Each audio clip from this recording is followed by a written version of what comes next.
different tribe, Ilonggo, Bisaya. And you know what? They requested an audience with me. I was a mayor then. Nung nagkaharap-harap na kami, sabi ko, may I help you? There are about, pati may mga Muslim. Sabi nila, Rod, kawawa yung bayan natin. Kailangan tumakbo ka. Yung atay ko naman, naging enlargement of the liver, apparently thinking that, well, everybody was really sincere in the country's interest. Sabi ko, Adre, wala akong plano niyan. And I do not like the position, actually. Magulo, pati the problems of this country, the Republic of the Philippines, cannot be solved. It cannot be solved on just a one-term basis. We need somebody who's going to sit there with all the dedication and passion, probity, and all, na gusto niyang gumaling ang bayan. Hindi ako yan. I do not have those qualities. And I did not want to acquire them. Pero pagsalita, parang I was just also belittling because they were really after for my neck. Sabi ko, maghanap lang kayo ng iba. And even Danny, at yung a portion or the Magdalo, as early as 2 years, pabalik-balik niyan si Paildon. They were looking for somebody to succeed Aquino. And they wanted one who would be a reformist. Sabi ko sa military yan, if they want to reform the government and people, it behoves upon somebody else's. But anyway, this group kept coming back, but several times that maybe during the last 4 visits, I was the one paying for their meals and their billeting sa hotel. And they were dead sure that tatakbo talaga ako. Sinabi ko, Adre, hindi ako gago. Wala akong pera. Saka yung partido ko, it's just a local aggregation in Davao. And ito, hawak ko ito. I've been mayor of the city for 23 years. Once upon a time, a congressman and a vice mayor to my daughter. Yung si Sarah, yung sinuntok na yung, binugbog na yung sheriff, yung panahon na yun. Sabi ko, hindi ako interesado at sa matanda na ako. I will only ensure the failure of my term. Hindi ko kaya talaga. And sige sila, so maraming tao magsabi na tumakbo ka, wala namang binibigay. Sabi ko, oo lang, oo. And kasi sa kami dito, Rod, ito may 5 billion kami nakataya. Wala ako natanggap, ha? Maniwala kayo, okay lang, hindi, okay rin. Never received a billion na ano. Pinakamalayo ko was, I think, 200 billion. At grupo yon sa Davao. Marami kasi, it was, ang ano ko siguro sa palad, that most of my, yung kababata ko, sila Carlos Dominguez III, became rich and famous.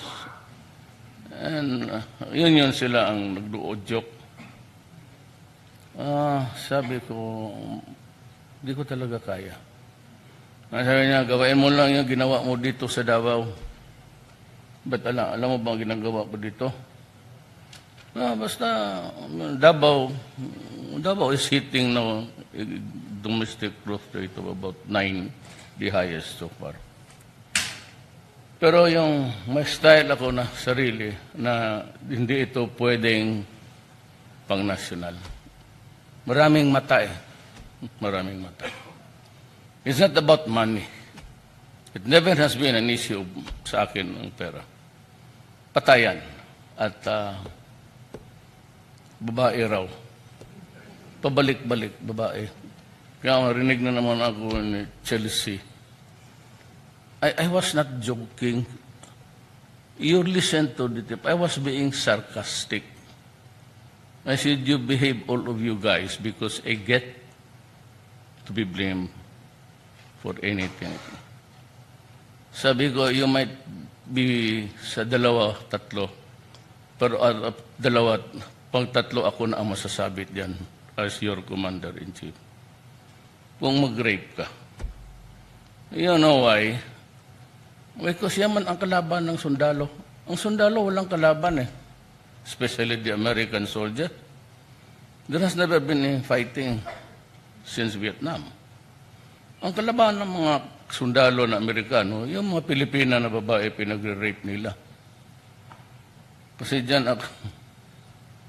So that's what I told Chelsea. Why? When your father was screwing Lewinsky and the rest of the young girls there in the office of the president, on the table, on the floor, on the sofa, did you raise any? Mahirap na magsabi. I was not joking. Sarcastic ako na pagkatao. Yan mo ko. Hindi ako tumatawa. I'm fond of hyperbole tapos sarcasm. Ganon talaga ako magsalita. I'm just warning the soldiers, you know, guys, you. But then balik tayo dito sa they kept on coming back. I cannot now remember the time I decided to run. Yung una, the filing, I did not. Kasi ayaw ko talaga. And so there was a lot of disappointment, hinayang. Well, itong grupo na to, I could sense their vim and vigor to campaign. It came to pass na naging presidente ako. So I got them into government service. First, I told everybody not to use low-numbered plates. I do not like it. Nakukornihan ako. Sa Bisaya, yan na, nahihilasan nga. Tumitindig yung balahibo kung kita ng gano'n. Because once upon a time, my father was also a cabinet member during the first term of Marcos. He was the Secretary of General Services. And at that time, I could remember the warning of my father to his driver and not to use the number 6, plate number. Kasi sabi ng tatay ko, kita mo yung mga tao kung magtingin sa atin. Di ba masyadong uso yung tint na you could almost guess what's in their mind. Pera nila, gasolina nila, tapos ikaw yan, you sit in comfort and wallow in, samantala sila hirap sa traffic, hirap. That's the reason why I do not accept invitations local here. Because every time I use the public streets, akala mo malinis ang daan, parang Bernie Santo.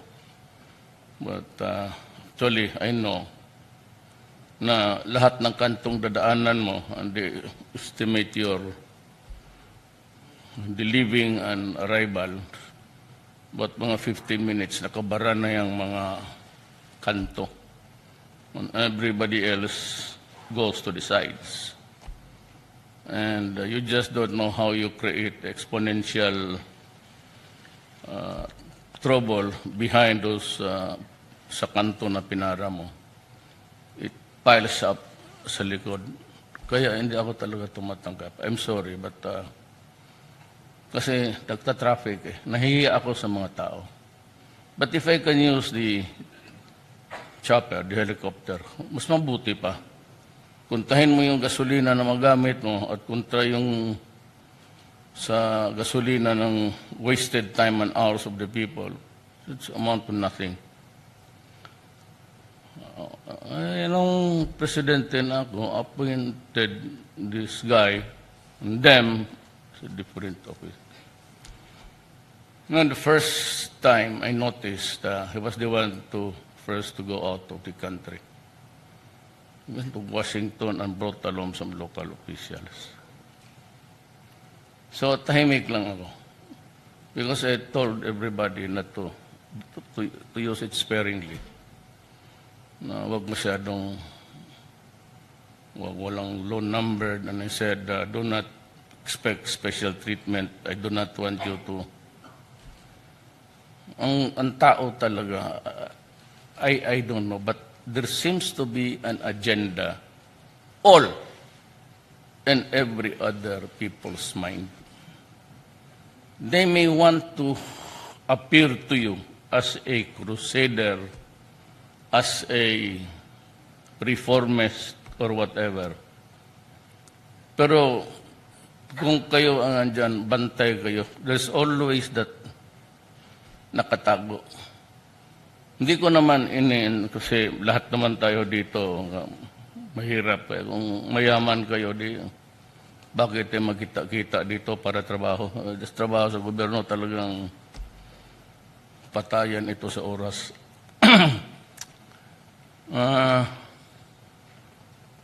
Yun, sabi ko, pangalawa, then on the third trip, went to a country who offered to sell to us or offered something, bombero, but that it would cost you 18 million apiece. It was a contract perfected during the Aquino administration. I think 4 of that 18 million apiece truck, 4 or 14, I'm not sure about it, na-deliver na dito ginagamit na. So there was no bidding and it was grossly overpriced by our standards. Ako yung 911 ko sa Davao, I bought the Isuzu, 6 million yan. Bidding. At matibay. And if you have been to Davao, you should visit the 911. And it's all there for you to see. Ito ngayong kanya, he went there to sign the second tranche. Though there was already a pending case. And the office memo written by the legal office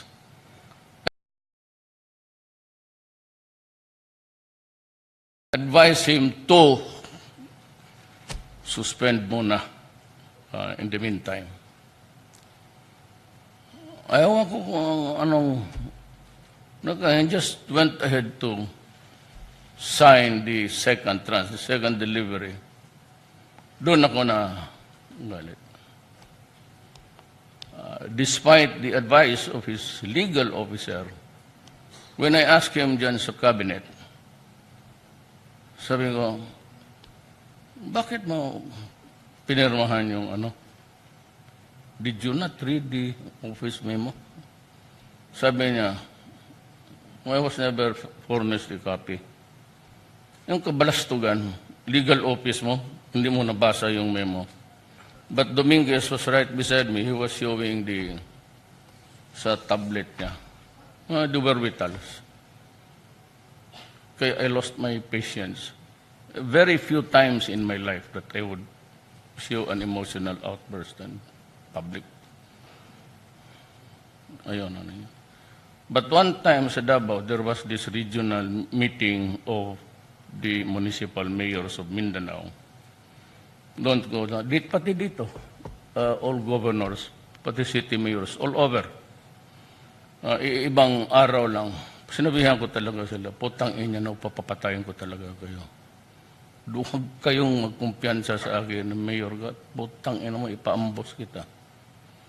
Because the drug industry, which is a public copy now, contains about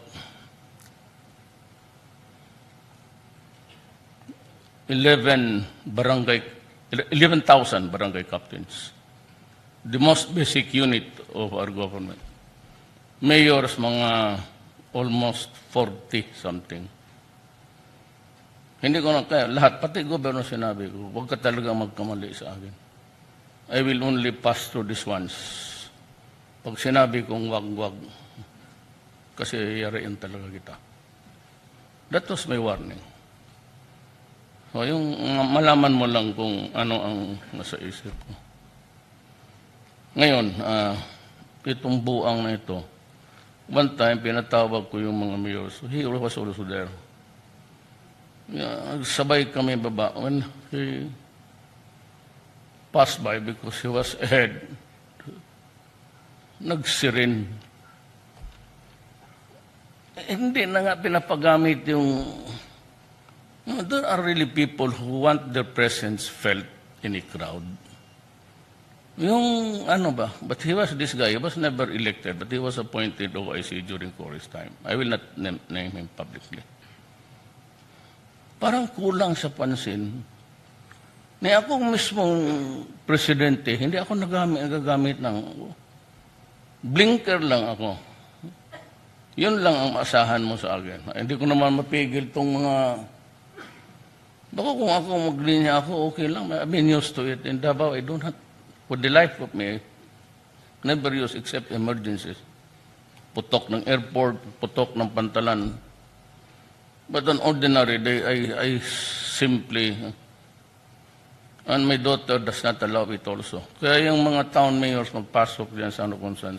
Pagdating sa Davao, the refrain.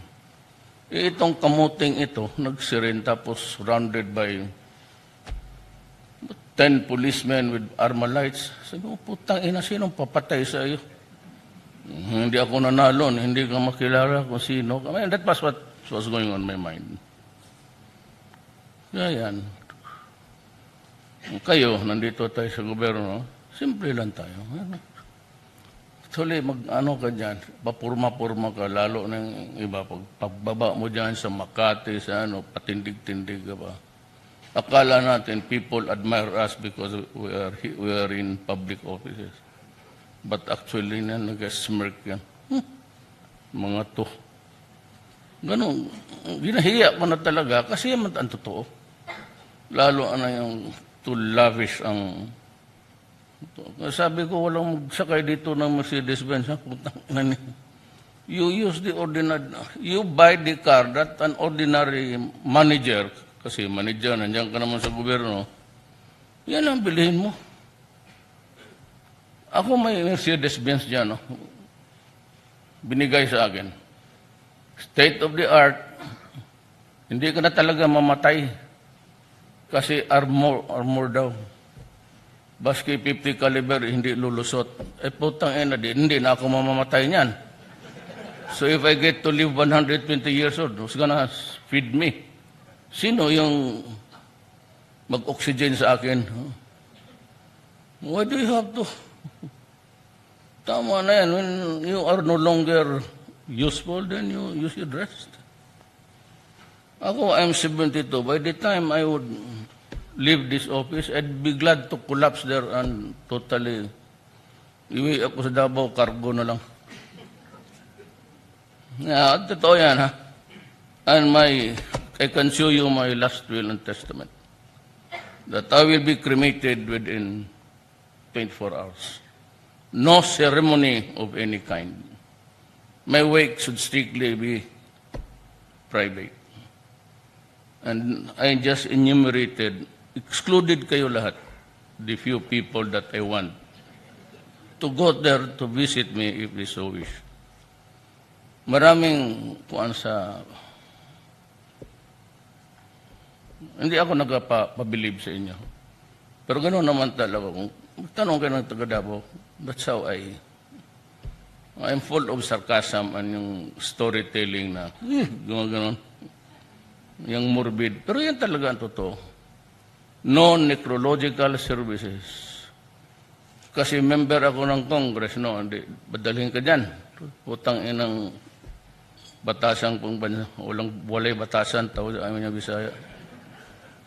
Here is a man who lies and lives his life to the fullest.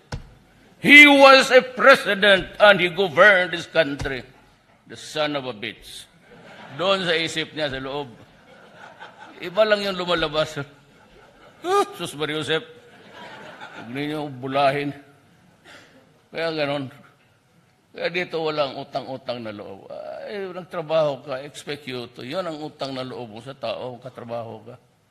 Do not collect. Nothing. Wala akong, aking konsya dyan is just to be simple so that hindi tayo manja, kayo. Pero ako, they can always, itong media, they can accuse me of anything except yung corruption. Na ito nga yung, if you care to listen, is there any other? Ano yun? Yung o-taking na ng AP. Kasama mo mag-o-taking na promote. Daliin ko na lang, baka magkudita itong mga buang na ito. Andyan sa cabinet ko, si Simato, who was also assigned in Davao. So we became friends. In the area where I was also mayor. Si Galvante, he was the region. Most of the cabinet ko, halos lahat na mga military na.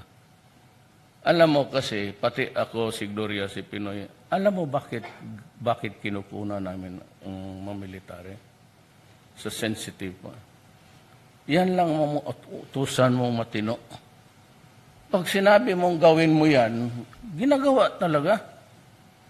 Yung mga no insults intended, yung mga CISO, first grade eligible, mabuti lang yan sila kung nag-agawan pa sa ladder of authority sa opisina. Pagdating yung director ng yawa na assistant director, becomes indolent, tamad at hindi na nagre-report ng opisina. Half a day, the other half nandoon sa mall. Sige, tingin, wala naman pera. Kaya ganon. Well, anyway, let me just run you through what's really happening. Alam mo yung rebellion ngayon sa Mindanao? It's not Mauti. It's purely ISIS with different brands kasi sila yung nag-umpisa. Actually, ang Mauti brothers went to Libya and the other one, I think, they went there. Itong Marawi na ito has long been planned. It could not be just a decision now, let's go to Mindanao. Plano na ito lahat. And it's a long time. So ako naman, as a student of, you know what, history and maybe, nung si Hapilo na pinadala sa Central Mindanao, and he was anointed as the mayor, doon ako nakaamoy na something terribly wrong is going to happen. Kasi dala-dala na yung ISIS. Yung Mauti is just the family name of two brothers. They started, and I warned you before, I'm warning you now, na ang ISIS walang pera. And I said, by the time that they are pushed back and they lose the land mass, they will scamper to everywhere. Dito ang nagpa-fuel sa insurrection, drugs. Sinadya talaga nila yan. Naluto ng luto. Dito naman, mga Chinese. And then sa Taiwan, dito dinuhulog nila dyan sa boundary, sa territorial waters. They place a GPS and the idiots would just go around and collect the... Kaya makikita mo maraming mga drum na lumulutang dyan sa coastal areas. Itong sinadya talaga nila yan. Hindi nakuha ng Pilipino. Pati itong good boy na media. Pero hindi ko na lang sinabi muna because I was not then in a position to say it publicly. Kung ginagamit nila, pati Mindanao, ang droga nila was almost like a rice mill. Mas malaki pa. It's really a factory, yung sa Pampangas. It was really a factory. from end to end about dalawang basketball court. And all the equipments and the machines there were really intended to manufacture shabu. Pero ito sabi ko, ito dito, ang Chinese noon. Wala na. Nawala na. Dito sa Mindanao, hard hit was Visayas. Ang sa Western Visayas, si Udikta, yung couple nga pinatay doon sa when they landed somewhere. Yun yung pinsan ni Mabilog, the mayor of Iloilo. Dito naman sa western side, kaya ako nagtaka, punta ako sa Bohol, and then I look at the figures and facts. Tataka ako itong mga Bulanon, it's a very Pacific tribe. Alam mo itong mga Bulanon, I'm not trying to be funny. Halos every family yan, may contribution yan sa Roman Catholic na madre or pare. And even itong si Ibasco, he was a priest who went to Mindanao to wage war. Nahuli yan ng military. Ako ang inquest fiscal noon. And I was handling the trial against him. But Cory called for a revolutionary government and decided to free all political prisoners. Kaya pumunta yan sa akin because I was appointed vice mayor, naghingi ng trabaho. Binigyan ko technical assistant. And he coasted along with me until I became mayor. Ngayon, presidente ako, he's a cabinet member. Tama naman talaga ang buhay. Ano? Ito ngayon, gusto siya barilin ng mga PC noon. Ngayon, magsalot pa yung mga pulis sa kanya. Talagang buhay. Kaya remember, when you are not sure of where to go or how to decide, although ganyan lang yan siya, but he is a very smart alag, si Estrada. Huwag yun yung kalimutan niyang ang buhay ay weather lang. Totoo talaga. For me, and for you, and for everybody. So ngayon, we are fighting really. It was funded by marami akong patay. I'm very sad. Marami akong sundalong patay. Marami ang mga pulis ko patay. Hindi lang nila nire-record ang ilan. Wala akong nakita na newspaper na the following died today. I lose about 3, 4. It keeps on increasing every day for as long as that war rages on. I am one of those who are really hurrying it up. The earlier we attain the equanimity of the community, the stability, I'd be the first to clamor for the lifting of martial law. But there is the catch.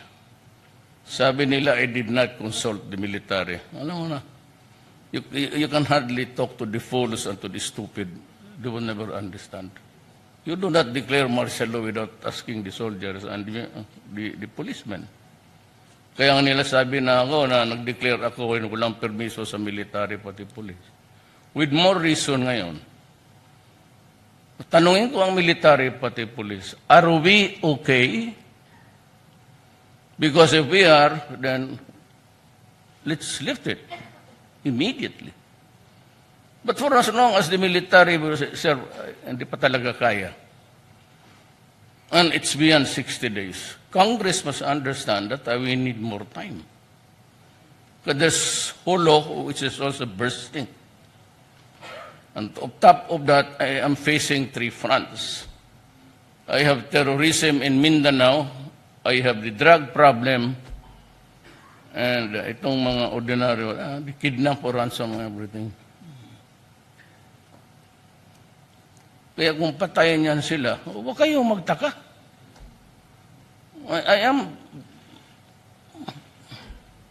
and my orders are, since this is war, I did not ask for it. The people, hindi naman nila hiningi. If it's war, my orders really are to wipe them out. Everyone. When I say wipe them out, better If you shoot him in the head, shoot it again in the heart. Para sigurado. Otherwise, hindi ka maka-eskapo yan at ikaw mahuli. Kaya sabi ko kasi itong mga sundalo, ang pulis lang may sidearms. So I'm spending billions. I'm acquiring now the short. I'm giving it to the army. Kasi itong army, palagoy-lagoy kasi. Pag maglabas ng kampo, akala mo nagpamasyal sa luneta. Kaya kinikidnap o minsan binabarila na ng NPA. Kaya nawala yung peace talks. Wala pa nga sabi na February 10. Lalakad yung mga army ko, mga pulis ko, pinagbabaril nila. Sabi ko, putang ina, kalukuhan to. No more talks. And I've been saying it time and again, we have been fighting this war for 50 years. I'm asking now, the communists, are you ready to fight another 50 wars? Kayo ang nag-umpisa eh. Kayo did, because if you are, then wala ka akong choice except to prepare for the next 50 wars.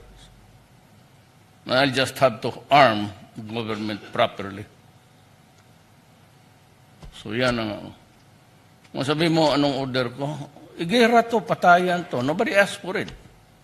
Bakit kita bubuhayin kung kaharap na ka ng, kung barilin mo sa ulo, shoot him again in the heart. Then I am assured with 2 bullets, wala na akong papakainin ko pa yung putang inang yan. Gasto pa. Patayan mo kaya gusto mo, sige. And I've been trying to warn them. How many times did you hear me? Do not force my hand into it. Please. When they started to place IED, improvised explosives device, sa Zamboanga High School, sa Marawi, yung granada dyan sa library, do not do that because you'll force my hand if you start to harm innocent civilians, especially children. Ay, inatake talaga yung So just an information for everybody. At yung istorya ko naman, kalimutan nyo. If you are not into it, palusutin nyo sa tenga. But for those who are really vain, meron in this room siguro mga dalawa lang ang matino, lahat siguro medyo vain ka na there. Biro lang. Let's have the picture for posterity. Thank you very much, Mr. President, for your message. We will now proceed, as instructed by the President, with the photo-taking opportunity. We will have 10 batches. May we now invite our first batch to please proceed on stage. Thank you.